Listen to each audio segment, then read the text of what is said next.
প্রিয় খামারি ভাই ও বোনেরা, আসসালামু আলাইকুম। দেশ এবং দেশের বাইরে, কাছে বা দূরে, যে যেখান থেকে আজকে আমাদের এই নাম্বার ওয়ান কৃষি খামার ইউটিউব চ্যানেলটি দেখছেন না কেন, সকলকে অসংখ্য অসংখ্য ধন্যবাদ।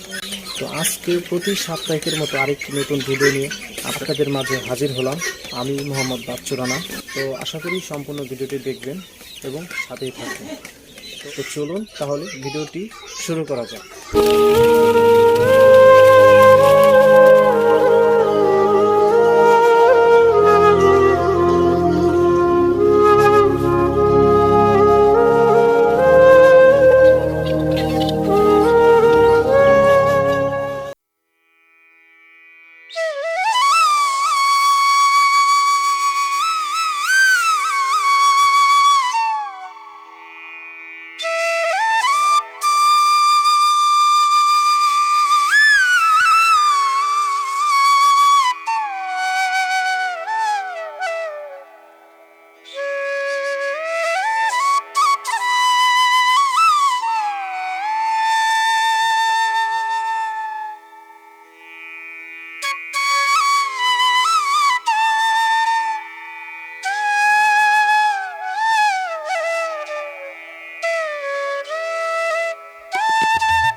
অবশ্যই কিছুটা ডিসকাউন্ট রাখার চেষ্টা করব, বা বিশেষ করে যারা প্রতিনিয়ত আমার চ্যানেলের ভিডিও যারা দেখে এদের জন্য। তো আজকে অনেক হাঁস মুরগির বাচ্চা আপনাদেরকে দেখাবো, তো দেখাতে চলেছি। তো আশা করি সম্পূর্ণ ভিডিওটি দেখবেন। তো এই দেখতে পাচ্ছেন আমি কিছু তিথিরের বাচ্চা সাধারণ ম্যানুয়াল পদ্ধতি মেশিনে আমি এই বাচ্চাগুলো ফোটাচ্ছি। তো আমার এগুলো মেশিন, অনেকগুলো মেশিন আছে। তো শুধু তাই না, আমরা অনেক অনেক হাঁসের বাচ্চা ফুটিয়ে থাকি। তো আপনারা অতি সহজে আপনারা যে কোনো হাঁস মুরগির বাচ্চা আমাদের কাছ থেকে, বিশেষ মানে আমার কাছ থেকে সংগ্রহ করতে পারেন। কেননা আমি নিজে বাচ্চা উৎপাদন করি এবং আমার নিজের প্যারেন্টস, যার কারণে আমি চেষ্টা করবো ইনশাল্লাহ সবার চাইতে একটু কম রেটে রাখার জন্য। আর এটা আমাদের নিজেদের চ্যানেল, এটা আমার নিজস্ব চ্যানেল যাকে বলা হয়। তো আপনারা অতি সহজে আমাদের ভিডিওটি দেখে আমার সাথে অবশ্যই নাম্বার দেওয়া থাকবে ডিসক্রিপশনে, যোগাযোগ করতে পারেন। তো আমি আশা করি আপনারা খুব স্বল্প মূল্যে আমাদের কাছ থেকে যে কোনো বাচ্চা নিতে পারেন। তো দেখতে পাচ্ছেন এগুলো হচ্ছে তিতিরের বাচ্চা, অনেকে চীনা মুরগি বা তিতির এগুলো বা পাখি বলে জানে। এগুলো বাচ্চা নিতে পারেন। এগুলোর বয়স হচ্ছে 3 মাস প্লাস। কিছু বাচ্চা আজকে দিয়েছি এবং কি এই আরও অনেক বাচ্চা আছে। তো আপনারা জিরো থেকে 1 মাস 2 মাস 3 মাস এই ধরনের বাচ্চা নিতে পারেন। তাহলে যে দেখতে পাচ্ছেন আমার কিছু টার্কির প্যারেন্টস করছে এগুলো, এবং কি আরও কিছু বড় প্যারেন্টস আছে যারা রানিং ডিম পারতেছে। তো যাই হোক, আপনারা এই টার্কির বাচ্চা সংগ্রহ করতে পারেন। আরও অনেক অনেক জাত, আশা করি আমাদের কাছ থেকে মিনিমাম 8 থেকে 10টা জাত আপনারা পাবেন। কেননা সত্যি বলতে ব্যবসা করতে গেলে আসলে তো একটা জাত দিয়ে ব্যবসা করা যায় না, অনেক অনেক জাত রাখতে হয়, কারণ কাস্টমারের চাহিদা অনেকটাই থাকে। একটা চাইলে আর একটা অনেকে দেওয়া সম্ভব বানানোর সময়, সেক্ষেত্রে আমরা অনেক জাতের হাঁস মুরগি পেলে লালন পালন করি, যাতে মানুষ কাস্টমার সবাই আমাদের কাছ থেকে খুব সহজে অনেক অনেক হাঁস মুরগি জাতের বাচ্চা নিতে পারে। তো এখানে অল্প কিছু মুরগি দেখতে পাচ্ছেন, এগুলো আমি দিনের বেলায় অনেক সময় ছাড়ি। তো যাই হোক, এটা হচ্ছে আমার ছোট্ট বাড়িতে খামার, এবং কি আমার আর একটা বড় খামার আছে যেখানে আমি একটু বড় আকারে করার চেষ্টা করছি। সেখানে বেশি বড় প্যারেন্টসগুলো আছে প্রত্যেকটা জাতেরই। তো যাই হোক, আপনারা অতি সহজে আমার কাছ থেকে বাচ্চা সংগ্রহ করতে পারেন। আমার ঠিকানা হচ্ছে ঢাকা মানিকগঞ্জ ঘিওর থানা বড়টিয়া ইউনিয়ন। অবশ্য ঢাকা থেকে বা অন্য জায়গা থেকে আপনারা পাটুরা আরিচা রোড হয়ে আসতে পারেন ট্যাপরা স্ট্যান্ডের এসে আমাকে ফোন করলে হবে। আমার বাসা হচ্ছে করজোড়া। আমার ঠিকানাটা সঠিকভাবে দিয়ে রাখলাম, এবং কি আমার নাম্বারটাও মনে রাখবেন। আমার নাম্বারটা হচ্ছে 01732960885। এই নাম্বারটা আপনারা অবশ্যই মনে রাখবেন। ডিসক্রিপশনে এই নাম্বারটা দেওয়া থাকলে তাহলে ভাববেন যে এটাই হচ্ছে আমার জিনোর নাম্বার। তাহলে আপনারা অতি সহজে বিশ্বাস করে আমার সাথে কন্ট্যাক্ট করে আপনারা বিশ্বাসের সাথে বাচ্চা সংগ্রহ করতে পারেন। যাই হোক, এই যে দেখতে পাচ্ছেন এগুলো হচ্ছে আমার চীনা হাঁসের প্যারেন্টস। এগুলো থেকেই আমি বাচ্চা উৎপাদন করি। অ্যাভেলেবেল চীনা হাঁসের বাচ্চা আপনারা নিতে পারেন, সুস্থ পরিপূর্ণ। কারণ আমি নিজে খামার এবং নিজে হাঁচার, যার কারণে আমি চেষ্টা করি পরিপূর্ণ বাচ্চা দেওয়ার জন্য। তো আসলে আমার এখানে জায়গা একটু কম থাকার কারণে একটু খামারে একটু হাঁস মুরগি সবগুলো একটু বেশি বেশি, যার কারণে আমি কিছু বাচ্চা এই সময় আমি এই আপনার কী বল আপনাদের হলো এই খাঁচার মধ্যে রেখেছি, যাতে এগুলো খুব সহজেই মানে তাপের মধ্যে বা হিটের মধ্যে রাখতে পারি। তো যাই হোক, এগুলো আসলে অতটা বড় বাচ্চার লাগে না, শুধু আলো লাগে রাত্রে ঘরের মধ্যে। এটা হচ্ছে একটা অন্ধকার, যার কারণে লাইটগুলো ব্যবহার করতে হয় মাঝে মাঝে। তো যাই হোক, আপনারা অতি সহজে বাচ্চা আমাদের কাছ থেকে সংগ্রহ করতে পারেন। তো আরেকটি কথা না বলে নয়, আপনারা সবসময় চেষ্টা করবেন একজন খামারি এবং বাচ্চাদের কাছ থেকে বাচ্চা নেওয়ার জন্য, কেননা এরা সবসময় পরিপূর্ণ সুষ্ঠু বাচ্চা রাখার চেষ্টা করে, কিন্তু অনেকেই পরিপূর্ণ রাখতে পারে না। যারা ব্যাপারী তারা হয়তোবা টাকাটাকে ইনকাম করার চিন্তা ভাবনা করে, হয়তোবা সঠিক মতো খাবার দেয় না, শুধু বাচ্চাটা বিক্রি করতে পারলেই ভাবে হয়তোবা লাভটা আশা করে। এদের যত্ন না নেওয়ার কারণে অনেক সময় বাচ্চা না খেয়ে অনেক দুর্বলতা হওয়ার কারণে বাচ্চা তাদের কাস্টমার হাতে যাওয়ার পরে সে বাচ্চাগুলো অসুস্থ হয়ে পড়ে, হয়তো অনেক বাচ্চা মারা যায়, ক্ষতিগ্রস্তের মধ্যে পড়ে।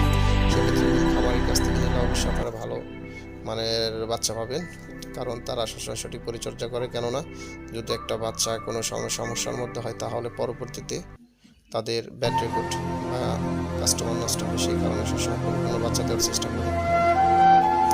তো আপনারা যাই হোক, একটা কথা বলি, আর একটা কথা সেটা হলো যে হাঁস মুরগি লালন পালন যেভাবেই করেন না কেন, তো চেষ্টা করবেন যে হাঁস মুরগিতে বেশি লাভবান হবেন, অবশ্যই সেটাই একটু বেছে নেওয়ার চেষ্টা করবেন। দেখতে পাচ্ছেন রাজহাঁসের বাচ্চা, আপনারা খুব সহজে রাজহাঁসের বাচ্চা নিতে পারেন।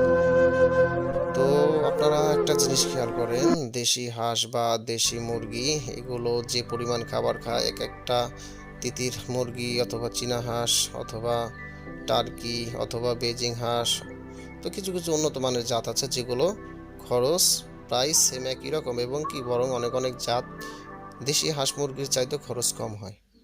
তো সেক্ষেত্রে আপনারা অবশ্যই এই শখের বশে এই শখের মুরগিগুলো লালন পালন করলে অনেকটাই লাভবান হতে পারবেন। দেখেন একটা জিনিস খেয়াল করে, একটা ডিম থেকে যদি একটা বাচ্চা হয়, কিছু কিছু বাচ্চা 100 টাকা 150 টাকা পর্যন্ত দাম হয়। যেমন তিতিরের বাচ্চা ধরেন বাজারে মোটামুটি 90 থেকে 100 টাকা 120 টাকা 30 টাকা পর্যন্ত দাম হয়। এবং কি কিছু যেমন ফেন্সি মুরগিগুলো আছে এগুলো হয় যেমন কাদাকনাথ, চীনা হাঁস, রাজাহাঁস, বাচ্চাগুলোর অনেক দাম, মার্কেটে প্রচুর চাহিদা। সেক্ষেত্রে আপনারা অবশ্যই এগুলো চেষ্টা করলে বেছে নিলে অবশ্যই লাভের দিকটা অনেকটা বেশি হবে আমার বিশ্বাস। এবং কি আপনারা অতি সহজেই অনেক লাভের মুখ দেখতে পারবেন। সেক্ষেত্রে আপনারা অবশ্যই এই শখের বশে যে হাঁস মুরগিগুলো যেগুলো আপনারা দেখতে সৌন্দর্য প্লাস ভালো লাগার মতো, এগুলো অবশ্যই বেছে নেবেন। সেক্ষেত্রে আপনারা দেখতে পারবেন অনেকটাই লাভবান। এবং কি একটা মানুষ যদি 100 বাচ্চা নিয়ে যদি কোনো কিছু লালন পালন করে, হোক তিতির, হোক চীনা হাঁস, হোক রাজাহাঁস, হোক টার্কি, হোক টাইগার, যে কোনো ভালো মানের জাত, তো অবশ্যই আমি মনে করি তারা 100 মুরগি থেকে মাসিক অনেক টাকা উপার্জন করতে পারে যদি সে ডিম নয় হয়তো বা বাচ্চা বিক্রি করে। বাচ্চা বিক্রি করলে তো অনেকটা লাভবান। তো ইচ্ছা করলে যদি বাচ্চা বিক্রি করে তাহলে আমার বিশ্বাস 100 বাচ্চা থেকে মাসে 30 থেকে 40 হাজার টাকা পর্যন্ত ইনকাম করতে পারে যদি সে সঠিক পরিচর্যা এবং কি সঠিক ভালো মানের বাচ্চা উৎপাদন করতে পারে। আবার কিছু মাংসের জন্য যেমন উৎপাদন করতে গেলে যেমন আপনার টার্কি করতে পারেন। কেননা অনেকেই বলতে পারেন হয়তো বা টার্কিতে ইনকাম নেই বর্তমান, বা অতীতে মার্কেট নষ্ট হয়েছে, কিন্তু আসলে না, দেশে আপনারা দেখেন খেয়াল করে বর্তমান দেশে মাংসের চাহিদা অনেকটাই বেশি। সেক্ষেত্রে একটা মাংসের যদি ভালো হয় সেক্ষেত্রে আমি মনে করি টার্কিতে মাংস অনেকটাই খুব দ্রুত আসে। সেক্ষেত্রে মাংসের জন্য হলে টার্কিটাই বেস্ট। এবং তারপরে যেমন আছে চীনা হাঁস। একটা চীনা হাঁসার দাম অনেক টাকা। একটা বাজারে প্রাপ্তবয়স্ক হাঁস কিনতে গেলে 14 থেকে 1500 টাকা পর্যন্ত লাগে। সেক্ষেত্রে দেখেন একটা হাঁস যদি বড় হয় সেই হাঁসের পিছনে বড় থেকে 5 থেকে 600 টাকা খরচ হয়। সেক্ষেত্রে আপনার একটা হাঁস বেচতে পারছেন 1500 টাকা 1400 টাকা, তাহলে অনেকটাই লাভবান। তো যাই হোক আপনারা অবশ্যই ডিসাইড করবেন কোনটা করলে ভালো হয়। আবার আছে শখের বশে যেমন ফেন্সি আইটেম কিছু মুরগি, যে দেখতে পাচ্ছেন অনেক অনেক সিল্কি, ব্রাহ্মা, আবার আছে ফাইটার, পুলিশ ক্যাপ, অনেক অনেক জাত আছে। তো আপনারা এগুলো সংগ্রহ করতে পারেন। তো যাই হোক অনেক কথাই বললাম, ভিডিওটি আর বড় করতে চাচ্ছি না। তো আমার ভাষায় ও কথায় যদি ভুল ত্রুটি হয়ে থাকে তাহলে অবশ্যই ক্ষমার দৃষ্টিতে দেখবেন। তো আজকের মতো এখানে বিদায় নিতে হচ্ছে। তো সকলে ভালো থাকবেন। আসসালামু আলাইকুম।